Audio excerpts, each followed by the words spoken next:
One thing so many of you guys feel is that you need them to choose you. You need a woman to choose you. But the biggest thing you have to come into realization in this life is you need to be the one who is choosing yourself first. There comes a point in your life and in your healing journey where you realize that being chosen by someone else is actually not your priority, but actually choosing yourself and making sure you're respecting yourself is a non negotiable for you. Because love without respect is not love. It is self abandonment dressed in the form of longing. And in today's video, what I'm going to cover is how having self respect in your life is the one thing that will make sure that you choose the right partner for you and will also make sure that you find yourself in a lasting, meaningful connection. So, if you're new here, I'm Vesh and I'm a men's relationship coach and I help men heal with their traumas, attachment issues, and wounded masculinity in order for them to pursue meaningful connection with women. Now, if you want to work on your traumas, work on your self worth, confidence, heal your attachment issues, you can reach out to me through Instagram and you can book a consultation with me. DM me the keyword coach so that I can understand that you are reaching out to me specifically for consultation related process.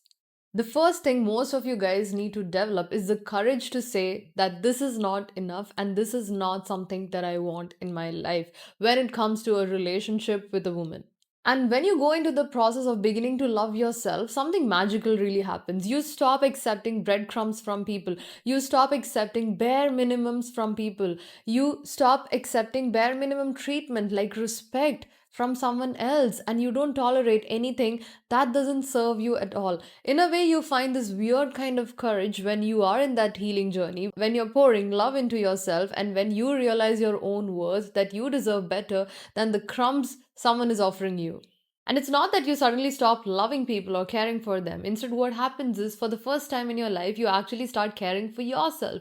What are your needs? What are your desires? And you start making sure that you are meeting your own needs and desires instead of actually relying on someone outside of you to meet them. When a person is so hungry, when a person is starving, you give them any food. They'll take it. They won't actually care about the taste of that food because they are in that state of hunger. They are struggling and they are probably even in that state of survival. But when you have the resources and when you have the option to actually earn your money and feed yourself well, that is when you start desiring better things in your life. In a way, you actually accept breadcrumbs from other people or accept the bare minimum treatment from other people because you are living in that state of starvation for love, and you don't think that you deserve better than that because if anyone gives you even little bit of love, you think that that is enough for you.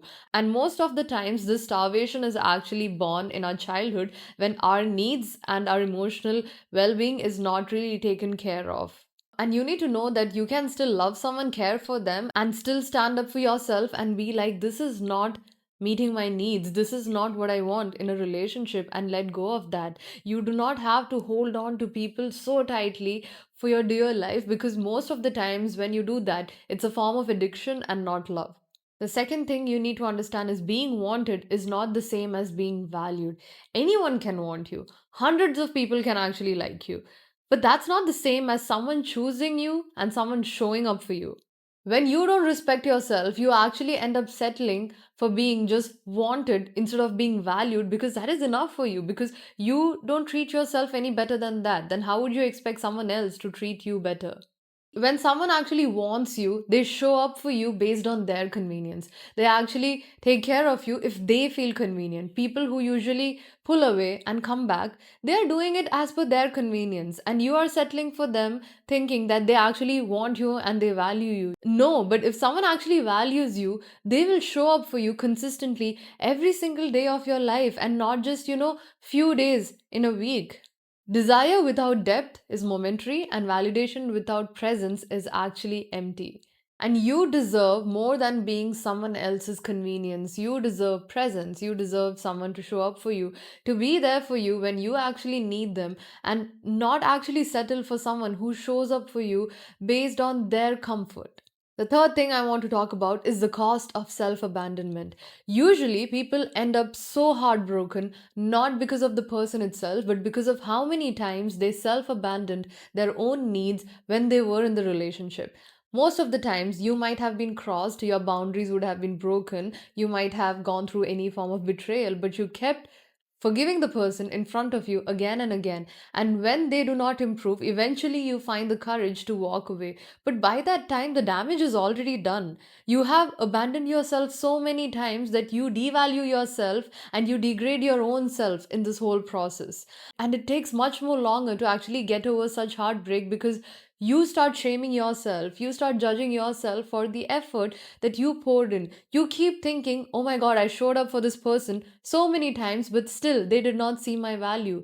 And this happened because you did not see your value the very first time your boundary was broken to actually walk away from the whole thing altogether. Every time you silence your needs to actually keep someone in your life, it is not okay because there is a price that you are paying for it. Not in the short term, but over the long run, it's going to drain you out completely. And the cost of being in a relationship that does not meet your needs is actually very higher than the cost of actually being alone. Most of you guys need to learn the art of being alone because being alone is not a bad thing. Being alone and being lonely is two different things. You feel lonely when you feel you have no one to take care of you. But you have yourself. You have witnessed yourself through the ups and downs that you have gone through in your life. And it's when you start being okay in your own company, when you are whole by yourself, that is when you actually stop seeking someone else to fill a void within you. The fourth thing I want to speak about is love yourself more than you want to be loved. And this is the shift that happens when you actually start choosing yourself. You love yourself more than your desire to actually be loved by someone else. You start prioritizing your peace first than actually making sure that someone is giving love and someone is choosing you. And this is when you stop begging other people to choose you and you start honoring yourself because you start choosing yourself in this whole process. And you guys need to stop thinking that if I'm just cool, it'll be all right. If I act chill in the relationship, it's going to be all right. You don't need to act chill because your needs matter in a relationship. The needs are there for a reason, for you to actually communicate that to the other person. And if the person in front of you is not willing to accept your needs and work on your needs, you don't have to stay in that relationship. It's not going to be the end of the world, even though we feel that when we are in the relationship, the end of the relationship is actually going to be the death of us. But you are, in a way, valuing that relationship and that person more than your own wants, needs, and desires. And this is a clear indication of lack of self love from your side. You don't need to perform to be loved. You need to start believing it by yourself that you are lovable and you will be loved rightly by the person who actually meets you where you meet them. The fifth thing I want to address is most of you guys actually threaten someone that you're going to leave the relationship. But stop speaking about it and just start doing it. Show it through your actions that you're not scared to leave. And you're not leaving someone to actually make sure they come back to you. You are leaving someone because you realize that you deserve more than the bare minimum and you deserve more than breadcrumbs in a relationship. You don't need to keep repeating yourself or you don't have to keep threatening yourself. You are disrespecting yourself and you're devaluing yourself in this whole process. They had the chance to love you. They had the chance to show up for you. But if they're not meeting you where you want to be met, they don't get to audition in your movie anymore. It's a simple thing that you need to follow in your life. And it might hurt to actually end the relationship, but it's going to hurt you even more when you keep giving them hundreds of chances, multiple chances, and eventually the relationship ends and you will be left with nothing, but they take away a lot in this whole process. Don't wait for permission to honor your own worth, and do not please wait for them to change for you to walk away. Closure is something that you give yourself. Closure is not something that you should beg and seek for the other person. They had the chance to meet you, but when they didn't, you choose yourself, and that's the only closure that you need. The sixth thing I want to address is how you should actually start giving other people a chance to treat you right instead of going back to that one person again and again because you are in a way addicted to it. Most of the times, the emotional addiction actually comes as a result of your trauma response. There is someone out there who is probably waiting for you who doesn't need any kind of convincing, someone who is not going to breadcrumb you. But if you keep giving the same person hundreds of chances, You're entangled with this person energetically. You're not even creating the space, or you're not even allowing a new person to even show up in your life at all, because you are so stuck up in it. And as long as your attention is on this one person, to keep forgiving them and to keep giving them multiple chances, you are never going to even know what it actually feels like to be treated right by someone else who might actually be able to meet you the way you would be able to meet them. There is probably someone out there who won't treat you like a backup option, but they cannot get to you as long as you keep giving this person multiple chances. Let someone new show you what it feels like to actually be chosen. And be kind enough to let go, be kind enough to give yourself another chance, because this new chapter that might come in your life might not require you to beg and chase this person to actually change. And the first time you walk away from low effort love, it will feel very scary, because it's the first time you're going to stand up for yourself. You're going against years of conditioning in your brain and in your nervous system, which has actually been telling you that you deserve hard love and you have to earn someone's love. But when you finally stand up for yourself, there'll be a lot of doubts. You'll start questioning yourself. You will start thinking, am I making the right decision for myself? But trust me, you would not regret that decision 2 3 months from there on. Yes, of course, it might take you some time to move on, to heal, and to recover from this heartbreak altogether. But you deserve to give yourself that time to heal and to pour that love back into yourself, which this other person could never give you.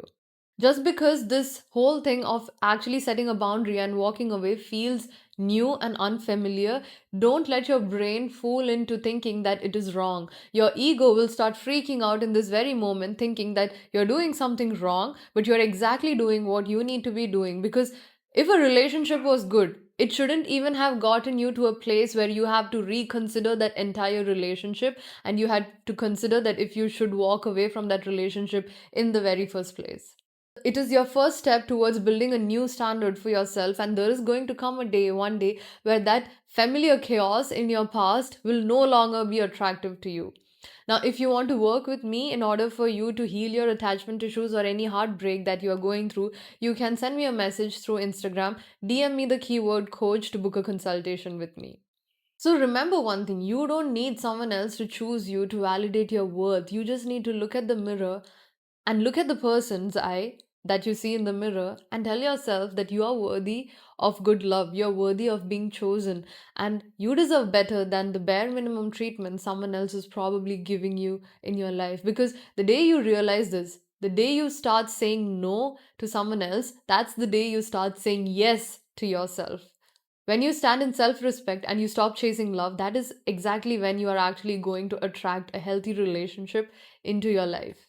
I hope this episode was helpful, and I'll see you guys in the next one.